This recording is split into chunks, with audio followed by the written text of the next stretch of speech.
Let's be honest, job interviews in 2025 are mostly just free labor. Yes, it's true. It's extremely hard to land a job interview in the first place. But if you do, just look at other people's stories of what they're going through.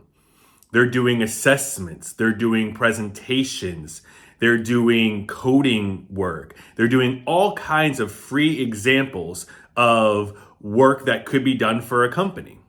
And when being asked about sharing previous portfolios or previous coding that you've done in the past, there's no shame in asking for things that you've done at other companies. And we talked about this before. Some employers are even asking employees to break NDAs that they have in order to share that information. And they say, oh, you can scrub everything, it's fine, so you can get the client details out. No, that's not fine. People are doing work and presentations, not just in some fantasy simulation. This isn't like when you're in college and you just make up a company and everything is just fake just to show that you understand the general concepts. No. These companies are saying, here is our exact problem. Here's what we're really going through. How would you solve this problem? And they get people out there to do it. And it's not people who are fresh out of college, who may not know any better, who have not been through this before. No.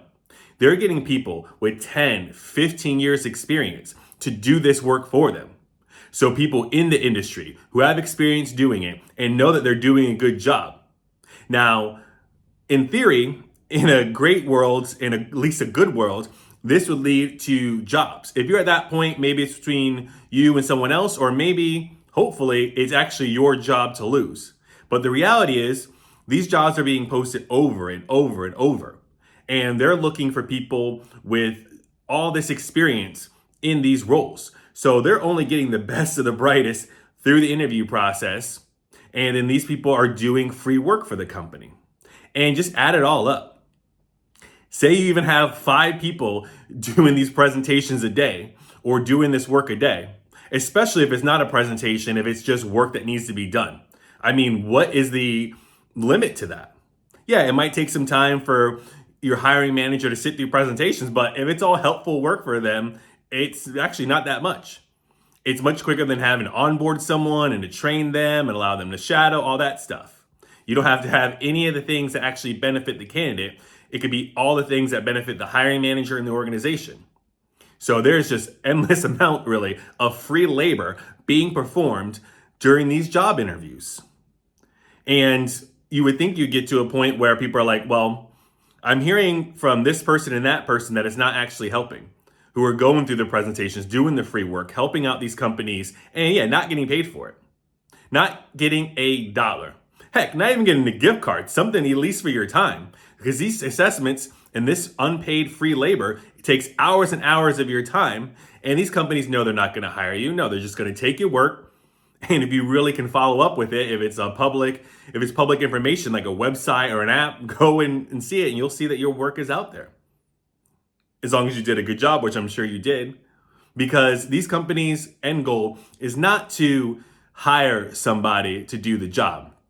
We talk about all the different outcomes that they're okay with besides hiring someone, at least from America. Maybe outsourcing it, maybe selling your data, maybe just practicing and training the AI models. Maybe it's gathering information for how much they should pay for this role in a year from now when they actually have the bandwidth and the availability. There's all kinds of things happening. But I know for sure that if you're going into an organization and trying to land a brand new job and you're doing assessments and presentations, it's free, unpaid labor. Today we start off with Joseph, who's been around the block a time or two and seen a thing or two. And he says, I just declined taking a test for a job today. During my career, I've declined tests from companies such as Blizzard Entertainment, Naughty Dog, Riot Games, and others. There's many reasons why you wouldn't take unpaid tests. Here's just a few examples. If a company really wants to hire you, they won't send you an unpaid test to waste your time. They will send you a job offer instead. Sometimes unpaid tests are just a way to get free labor. The test will end up being used in their paid client projects. Yes, this does actually happen once in a while and is absolutely disgusting. 99% of the time you won't get hired. I've seen too many talented artists animators, programmers, and designers complain about not getting hired after submitting a great test, and many times not even getting any feedback at all after spending days or weeks on a test. All they got was ghosted. I've seen it personally happen to friends I referred to for jobs. They either get hired or given a test and then not hired. Companies will sometimes request revisions to the test and then still not offer a job, even though the test was good enough that they had notes for a second pass on it. They could also be trying to extract free labor rather than an actual test. The test is already a waste of time, and doing a second pass of revisions on it is just rubbing salt into the wound. And I'm not calling for mutinies and uprisings. I'm just calling for a healthy dose of reality to everyone out there looking for a job. I know times are tough. I know that it seems really hard to find a job, and some people will tell you do whatever it takes. And I agree with do whatever it takes. But doing free unpaid labor is not going to help you land a job. So it's not going to increase your chances any more than just doing the normal things. And really, I found, not just from my experience, but from talking to you guys and looking at LinkedIn each and every day for source material here, it's the more hoops that you have to jump through, the less likely you are to get a position. As Joseph said, they could either give you tests and assessments and presentations to be done, or they can give you a job. If they really think that you're a good fit and there's someone that they want to invest in and train and go the distance with, they're going to learn enough about you in 2 to 3 rounds max, and that's it. There's no reason for all this other stuff. There's no reason for presentations and mini projects, because they're just going to take that information and use it for their gain, and that's it. You're not going to be left with a job. You're going to be left wasting time, feeling discouraged and used and abused. Joseph continues, if you're sent a test from a big company, just Google their test and you will find examples of people who have already taken the same test, posted it on their portfolio website, but never got hired. Sometimes the tests they post online look perfect, but they still weren't hired despite spending countless hours on it to create exactly what the test asked for. When Pandemic Studios was shut down by Electronic Arts, myself and 2 of my fellow laid-off pandemic workers all got art tests at the same time from Blizzard Entertainment for the same job. Blizzard also wanted the source files submitted, not just renders. The instructions also said Blizzard would own the rights to all source files submitted. Usually a company will only request renders, not source files, and they will send the exact same test to each person, but Blizzard sent us different tests. This made me assume Blizzard was just fishing for free assets, so I declined their test. Both of my former coworkers took the test and didn't get hired. When Naughty Dog sent me a test years ago, I immediately declined it because Naughty Dog was notorious for spamming out tests to everyone before even discussing salaries or pay rates. They were also notorious for ghosting candidates who took their test. Months after a recruiting director contacted me to follow up about the progress of my test and when it would be submitted. I had to remind them that I had already declined taking their test. Ready at Dawn contacted me a few times about taking their test. I always declined. They asked me why, so I said because I won't work for free. Just goes to show you can't trust a company named Naughty Dog.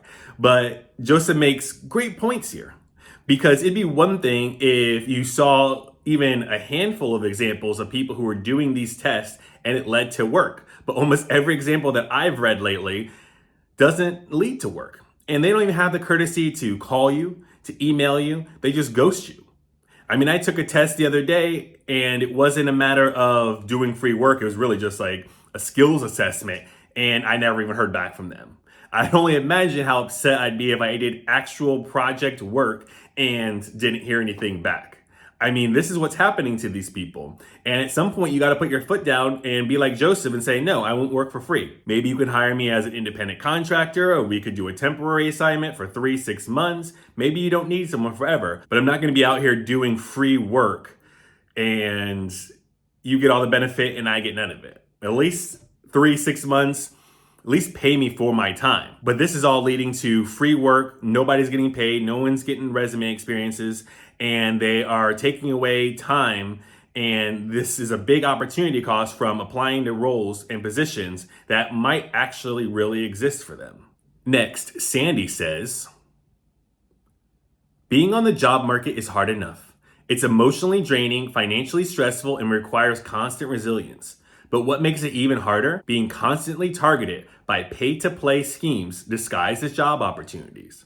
I've been actively looking for my next opportunity for just under 3 months. Every single day, multiple times a day, I receive messages from people who look like recruiters. They slide into my DMs or comment on my posts, offering what seems like genuine interest in helping me find my next role.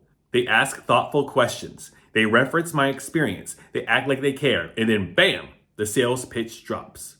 Let me help you stand out for just $500. Pay for this resume boost and I'll guarantee interviews. Sign up for my exclusive Job Seeker Accelerator program. Let's pause there. As one of you once said in the comments, there's a special place in hell for people who are trying to take advantage of job seekers because it's just not okay.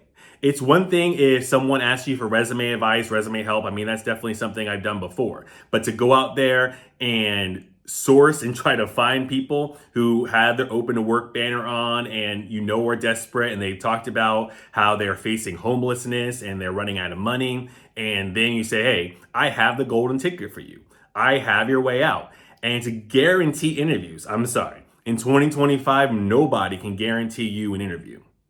I mean, yes, you can help people with best practices and make their resume better and allow them to practice interviews, doing kind of replications and simulations of what an interview would actually be like. And you can make them better. You can make them a better fit for the job and the role by making their resume better and making them more confident in the interviews. You could do all that. Yes, but unfortunately, you can't guarantee anything. You can't guarantee success. And that is what people are doing. They're saying, hey, $500, I'll help you with your resume and I guarantee that it'll get past ATS. You just can't. You're not going to be able to do that. Some kind of accelerator course. I mean, what kind of courses are really beneficial, right? It's like those that can't do teach. If you were so good at this, wouldn't you have an amazing job? Wouldn't you be I want to hear from like a CTO or a regional vice president or someone who's got an amazing title and say, hey, I worked my way up. I used my resume format, my interview format, and this is what helped me get an amazing job. But it's just regular people. It's not anyone who has an amazing title, who has an amazing story to share. It's not like a success story who is helping people because they're busy doing their own job. They have their own things to do. It's the people who have all this extra free time and don't have jobs either, who are trying to scam and scheme people out of their money when they're in such dire straits. Sandy continues, it's not just the scammers we need to watch out for. It's also the ones who might be legit, but they prey on the vulnerable. At their moment of seeking a job, selling hope. Let me be clear. I respect good recruiters, coaches, and resume writers who do real valuable work. But if your sales pitch is hiding behind a fake opportunity or you're pretending to be a hiring contact just to make a sale, you're part of the problem. To my fellow job seekers, trust your gut. Ask questions. Don't be afraid to say no. You don't need to pay to be worthy of your next opportunity. And honestly, LinkedIn, I wish there was a banner I could add to my profile that said, not interested in pay-to-play services. Please respect the job search journey. Stay strong out there. We deserve better. #JobSearch. Yes, I think it's one thing if, like I said, you are genuinely offering help, or hey, people have these jobs as resume writers. And throughout my career, I've seen people with awful resumes or with no resumes at all. That's not what I'm talking about. If you actually can help someone make a better resume or make a resume in the first place, that's a valuable service and you should be able to make money about that. But a lot of times, it's best when you already have a job. You're like, hey, I want to take things to the next level. I'm an experienced professional. Okay, cool. Let's make some tweaks. Let's make this thing better. Or I haven't had a resume in 10, 15 years. I'm talking about the people who already have resumes, are already applying to hundreds of jobs. Like they're already actively in the mix. And you know as well as I am, they're not just a resume fix away from landing a brand new job. No, we are in a very rough job market right now. We have been for a couple of years. And these are not the people who have good intentions. No, they probably won't even help you fix your resume. They probably won't even give you any valuable information in a course. They're just trying to take advantage of the vulnerable and scoop up some extra dollars. Sometimes hundreds, if not $1,000. But let me know what you think about these stories down in the comments below. Have you ever done unpaid work during a job interview process? Are you falling victim to any of these scams? Are you seeing people trying to sell resume courses and other kind of courses that guarantee success? And if you have a few extra minutes, YouTube thinks you'll really find value in the video on the screen right now. Talk to you later.